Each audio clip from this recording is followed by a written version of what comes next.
ओम सुरभ्ये नमः।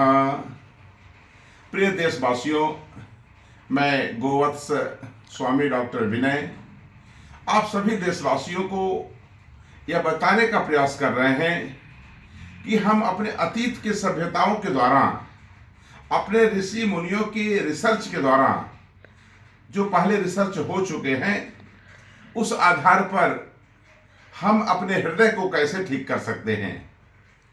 सज्जनों, आज हम अपने कामधेनु लैब में बैठे हुए हैं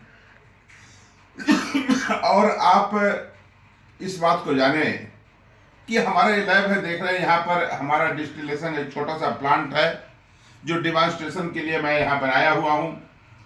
इसमें गोमूत्र और पंचगव्य का हम प्रयोग कैसे किया जाता है, ये सब यहाँ पर होता है और आपको बताएं कि हृदय को कैसे ठीक रखें। इसके लिए आप सभी से मेरा निवेदन है कि आप हमारी बातों को थोड़ा ध्यान से समझें, जिससे आप हृदय की बीमारियों से पूरी तरह बच सकते हैं। तमाम सारे लोग मेरे पास आते हैं, देश के कोने कोने से लोग आ रहे हैं कि मेरा हृदय की समस्या है, मुझे डॉक्टर पेसमेकर लगाने के लिए कह रहे हैं। कोई कहता है कि मेरा ब्लॉकेज बढ़ गया है। सज्जनों, मैं आपको बता रहा हूं कि यदि इस तरह की कोई भी समस्या आपकी है तो आप सबसे पहले अपने दिनचर्या को बदलें। आपको मैं बताऊंगा कि जो हमारे भोजन है, जो भोजन रोज हम लोग करते हैं, इस भोजन के खाने के तरीका को बदलें। हम क्या खाना चाहिए, क्या नहीं खाना चाहिए, इसे जानें। इसके लिए आप सभी से निवेदन है कि आप जो भी मौसम के फल हैं, सुबह कच्चा फल, उसे आप 12 बजे तक खाने का प्रयास करें। और उसका भी एक रेशियो है जो मैं अपने पिछले लेक्चर्स में बताया हूं। और 12 बजे के बाद जब आप खाना खाते हैं तो उसमें सलाद का प्रयोग करें, जरूर करें। अब सलाद कितना खाएं, इस विषय को आप ऐसे समझें कि अगर आपका वजन 70 किलो है तो उसमें एक 0 या 10 का गुणा कर दें, 700 हो गया। उसका आधा कर दें, 350 ग्राम हो गया। तो 300-350 ग्राम के आसपास सलाद आप शाम के भोजन में करें। जो दोपहर के बाद भोजन करते हैं उसमें सलाद का प्रयोग जरूर करें। इस भोजन को हम क्षारीय भोजन कहते हैं।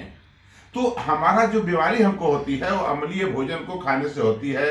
जैसे आजकल पिज्जा, बर्गर, चॉकलेट, पाव रोटी, नमकीन, बिस्किट और ये जर्सी गाय का दूध, ये सारी चीजें हैं।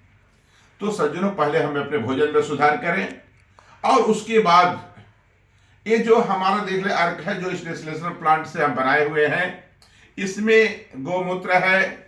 गोमूत्र में अजवाइन, जीरा, जायफल, तुलसी का पत्ता डाल करके हम पंचर्क बनाते हैं और उस पंचर्क को रोज सुबह 10 ml आप जरूर लें। और उसके बाद एक जो हम लोग अर्जुन का छाल को, अश्वगंधा और दालचीनी का प्रयोग में थोड़ा सा प्रिकॉशन हमें लेना पड़ता है, लेकिन अश्वगंधा और जो अर्जुन का छाल है, आप स्वाद के लिए थोड़ा सा उसमें मुनक्का भी डाल सकते हैं।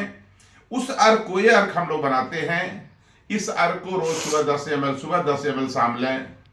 सज्जनों, अगर भोजन में आप सुधार करते हैं और गौ माता का जो पंचगव्य है, उस पंचगव्य को जो मैं बताया उसको सेवन करें, इस अर्जुन के छाल को सेवन करें, तो हम आपको विश्वास दिलाते हैं कि आप हृदय की बीमारियों से पूरी तरह बच जाएंगे।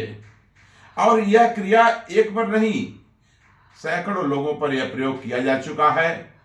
हम लोग ये कहते हैं कि अगर कोई महिला प्रेग्नेंट है या पेट में घाव बना हुआ है तो उसे हम दालचीनी का प्रयोग करने के लिए मना करते हैं। लेकिन अगर ऐसी समस्या नहीं है तो इन सारे कंटेंट्स को हम प्रयोग करें और आप भोजन में जो हम सुधार करने की बात है उसे करें। तो हम आपको बताएं कि आपका बहुत सारा पैसा जो ब्लड प्रेशर में आपका खर्च लगता है, हार्ट की बीमारियों में लगता है, और यहां तक मैं ये भी बताऊंगा कि जो ये सारी चीजें मैं बता रहा हूं, इससे ऐसा नहीं केवल हृदय सही होगा, ये हमारे शरीर के पूरा सिस्टम इससे सही होता है। तो हमारी जो भारतीय देसी गाय हैं, जो गौ माता हैं, उनके शरण में चले जाएं। और मैं हर समय जब भी मेरा कोई लेक्चर किसी भी बीमारी पर होता है तो एक बात मैं जरूर कहता हूं कि ये सारे करने के बाद हमारे ऊपर कृपा भी होना चाहिए। लिखा है ना कि परिश्रम करे कोई कितना भी, लेकिन कृपा के बिना काम बनता नहीं है। तो कृपा कैसे होगा, इस सारे के साथ मैं आपसे कहूंगा कि अगर आपके आसपास कोई देसी गाय है, नहीं है तो जो गौशाला है कोई देसी गाय का, उस गौशाले में जाइए, अपने हाथ से गौ माता को कुछ ग्रास खिलाइए, उनको सहलाइए, उनके पीठ को सहलाइए, और उसके बाद उनका थोड़ा पैर दबाइए, और उसके बाद प्रेम से उनसे हालचाल उनका लीजिए, अपनी दुखड़ा को कहिए। तो आपसे मैं बताऊं कि किसी भी बीमारी से आप बच सकते हैं। और वैसे आज हम हृदय की बीमारियों पर अपना प्रकाश डालें। हमें पूरा विश्वास है कि इस सारे सिस्टम का आप पालन करेंगे। अगर आपको कहीं कोई दिक्कत है तो मेरा पर्सनल नंबर है 99-355-30-30-4। आप सुबह 10 बजे से लेकर के 2 बजे के बीच में हमसे बात कर सकते हैं, और मैं आपकी समस्याओं को, जो कुछ भी आपके शंका है, उसका समाधान करने के लिए मैं अपना मोबाइल नंबर आपको दे रहा हूं 99-355-30-30-4। इस मोबाइल नंबर पर आप संपर्क भी कर सकते हैं। निश्चित रूप से गौ माता की कृपा होगी, और कृपा से आप बहुत बड़े समस्याओं से बच जाएंगे।